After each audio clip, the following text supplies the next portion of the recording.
Hello everyone, welcome back to my Royal Life News channel. The story for today is Netflix's The Crown is set to be given a prequel that would cover the reigns of 4 kings, 2 world wars and a global pandemic.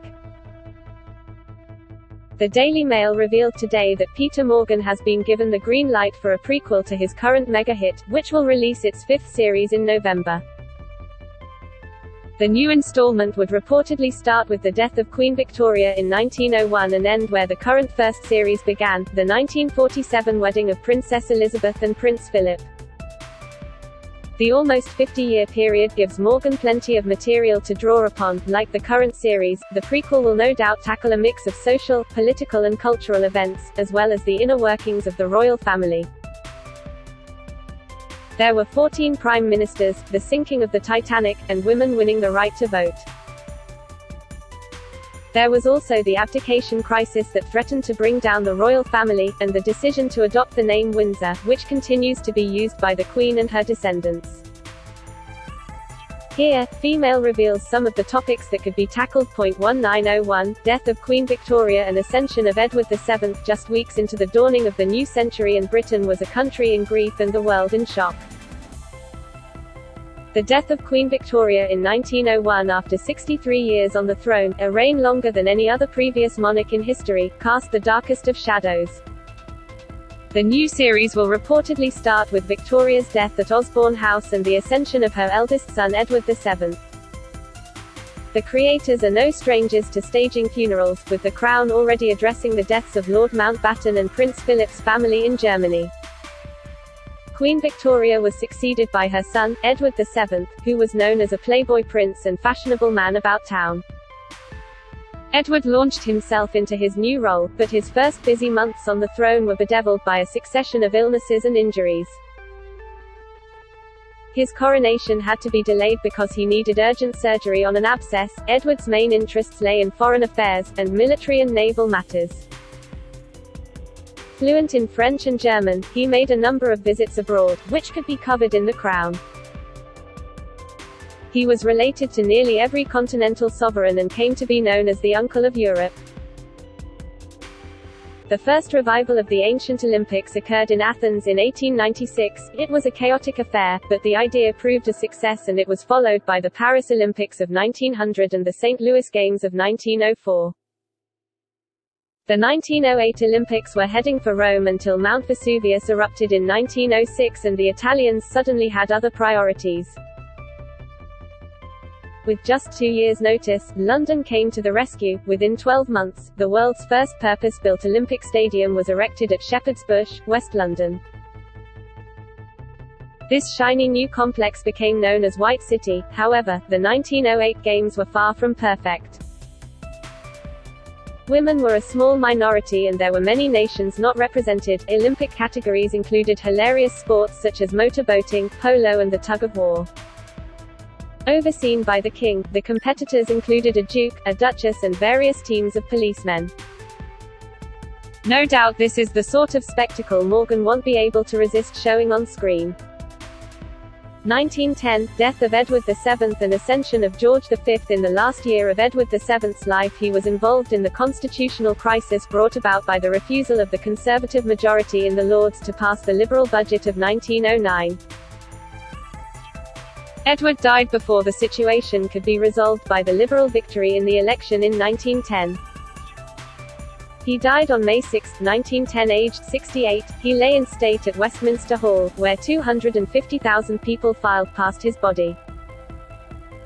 On the 20th of May he was buried in St. George Chapel, Windsor. His second son George became king, with his coronation taking place at Westminster Abbey on June 22, 1911. Edward's firstborn son, Prince Albert Victor, died before both his father and grandmother Queen Victoria. George was on the throne at the outbreak of the First World War and made over 450 visits to troops and over 300 visits to hospitals visiting wounded servicemen. His reign also saw the rise of socialism, communism, fascism, Irish republicanism, and the Indian independence movement, all of which radically changed the political landscape of the British Empire. George became the first monarch of the House of Windsor, which he renamed from the House of Saxe-Coburg and Gotha as a result of anti-German public sentiment. The king started the annual Christmas broadcast by the sovereign, the first being transmitted in 1932. Emily Wilding Davison made headlines around the world when she ran out in front of King George versus Horse at the Epsom Derby on June 8, 1913.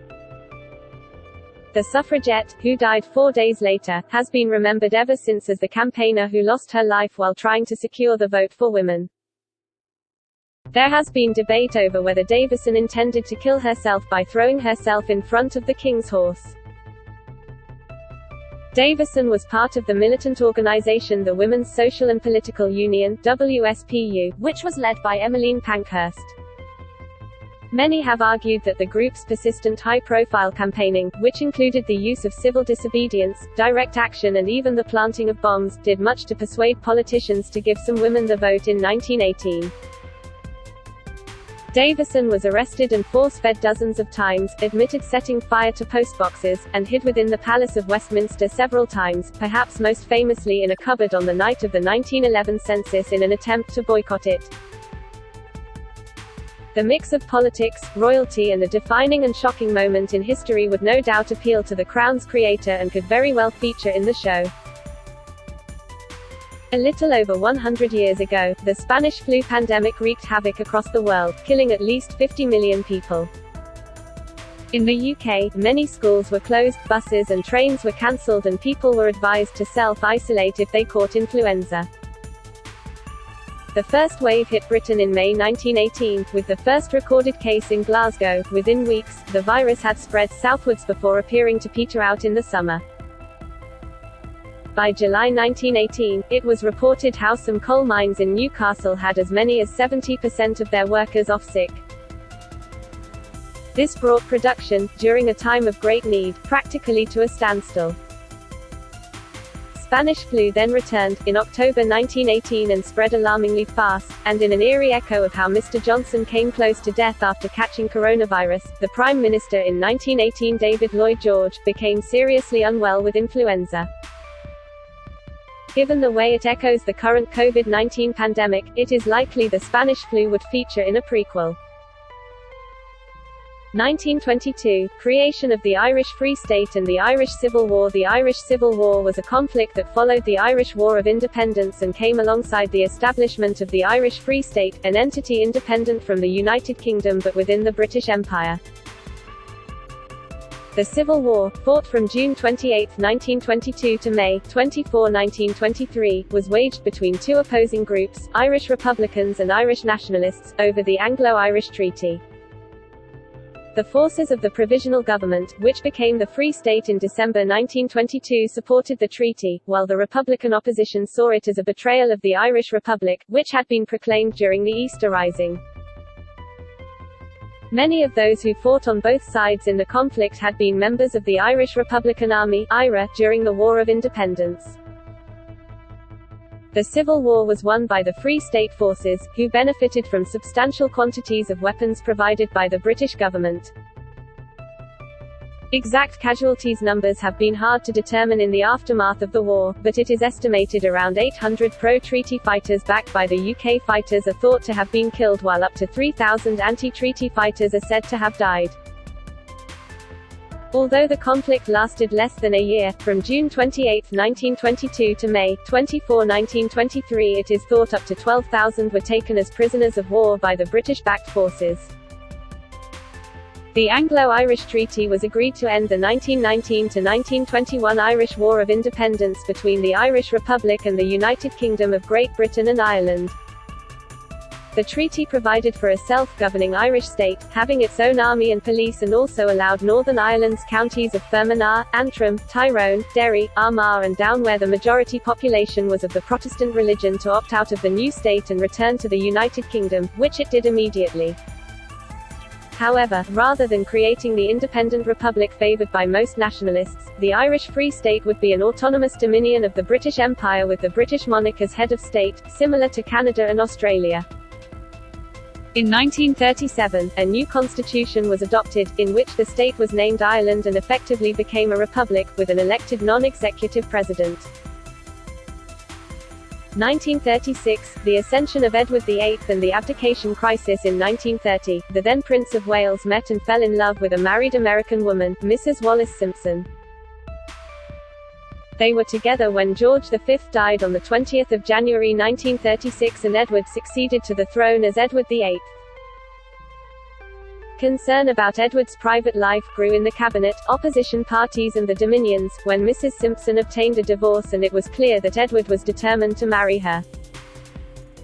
Eventually Edward realized he had to choose between the crown and Mrs. Simpson who, as a twice-divorced woman, would not have been acceptable as queen. On 10 December 1936, Edward VIII executed an instrument of abdication which was given legal effect the following day, when Edward gave royal assent to His Majesty's Declaration of Abdication Act, by which Edward VIII and any children he might have were excluded from succession to the throne. The immensely popular, lovable new king renounced the throne because he wanted to marry Mrs. Simpson. In 1937, Edward was created Duke of Windsor and married Wallis Simpson in a ceremony in France. The decision threatened the integrity of the British monarchy and immediately changed the lives of his younger brother, George VI, and his family, including the Princess Elizabeth who became heir to the throne. This period of history is addressed in flashbacks in the current series of The Crown but would no doubt be explored more fully in the prequel. That is all for today news. Please make sure to leave your comment and subscribe the channel below for more news update.